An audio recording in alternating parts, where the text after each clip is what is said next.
everyone, welcome back to the channel. My name is Rachael Lee. I'm a local real estate agent here in Jacksonville, Florida. And today we are going to be talking about your complete guide to builder upgrades. Now, I have been working with what feels like a ton of new construction buyers lately, and it has been so much fun.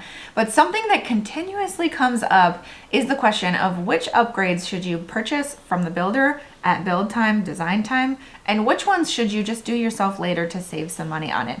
You know, which ones are most cost effective in the office or to save for later? So I figured I would just go ahead and make a video on it so that way I can share this information with everyone. It is good information and it's something that you wouldn't necessarily know if you're not asking the right questions. So without further ado, let's jump right into it.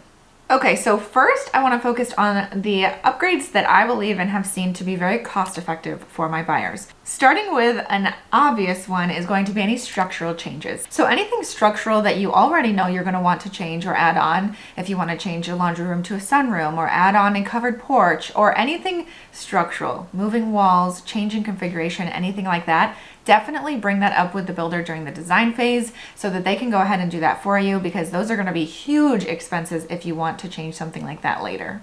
Another big cost savings is going to be any electrical outlets, wiring, anything like that. If you know you're going to want a light somewhere or an outlet here or an outlet in the floor, extra outlets in the kitchen, anything like that, let them know in the design portion of the build so that way they can factor that in and add it to the cost now, because doing it later, you're going to mess up drywall, you're going to have holes and issues that will then need to be fixed at that point. This is another huge cost-effective one that you should do during the design phase. Also, a good one to add in at that phase is going to be kitchen cabinets and countertops. So a lot of people just want to go with the cheapest option and upgrade it later. That's fine if that's what you're looking to do, but for the most part, it's going to be more cost effective to have the builder do it on the front side. If you want the cabinets that go to the ceiling or the quartz or whatever countertops that you would like that are upgraded, do it now. Otherwise, you're going to run the risk of damaging the cabinets when you try to redo the countertops later or anything like this. And usually, as far as buying it from a wholesale perspective, the builder is giving you a pretty good deal and it will be more cost effective to do it through them. Now, another one to factor in at this point is going to be energy efficient windows. Now, in our climate here in Jacksonville and in Florida, this is going to hugely reduce your future energy bills and utility bills. So you definitely want to make sure that you do this up front. It's also going to save you money while they're already putting the house together to just upgrade to those energy efficient windows if they're not already doing this, which we do see standard in a lot of Florida builders. All right, so now we're going to jump into the builder upgrade options that I believe that you can skip. First is going to be fixtures. So any cabinet fixtures, handles and pulls, knobs and drawers, things like that, as well as light fixtures in all of the rooms, as well as faucets and things like that. So these are all things that are really huge design impacts for you personally. And the design center might not even have options that you really love.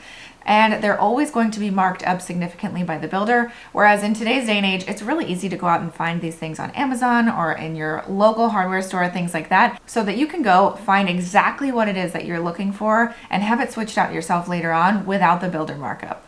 I'm also going to throw in backsplash or any decorative tile work to this category as well, because for the most part, the same exact reasons. They might not have exactly what it is that you're looking for. This makes a huge design impact and it's always going to have a markup. Another big one for this category is going to be landscaping, both front, curbside, and the back. Any type of landscaping that the builder is going to be charging you for is going to have a markup on it as well. This is a good one. If they're not already including whatever it is that you're dreaming up in the landscaping, definitely outsource this after closing and you will save a pretty penny on that.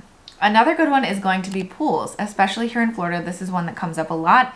If the builder's not already adding that in, like currently as we speak, incentives running with Mastercraft builders is a free pool incentive. In that case, go ahead and take it, go with it. But for the most part, if you are looking to get a pool, the builder's markup is going to be pretty significant. Another thing to note with this is that most pool companies that you'll hire or outsource after closing will actually be 6 to 10 months out on a wait list for the pool. So keep that in mind, but it will definitely be worth it if you want to save that money. The last one I'm going to mention here is going to be blinds. And this is one doesn't always come with the house. Whatever is standard and coming with the build, go ahead and take those. But I wouldn't spend any extra money to upgrade this because there are so many amazing and custom options that you could do later on that will suit your taste better and your home and your needs once you've lived there and kind of know better what it is that you want in that category. So that's going to wrap up our kind of do's and don'ts for builder upgrades today. If you have any specific questions or you want to run through some specific numbers for your new build house, let me know. Reach out. Our contact information will be here on the screen as well as down below in the description. We'd love to help with anything new construction, anything moving to Jacksonville, and we will see you in the next video.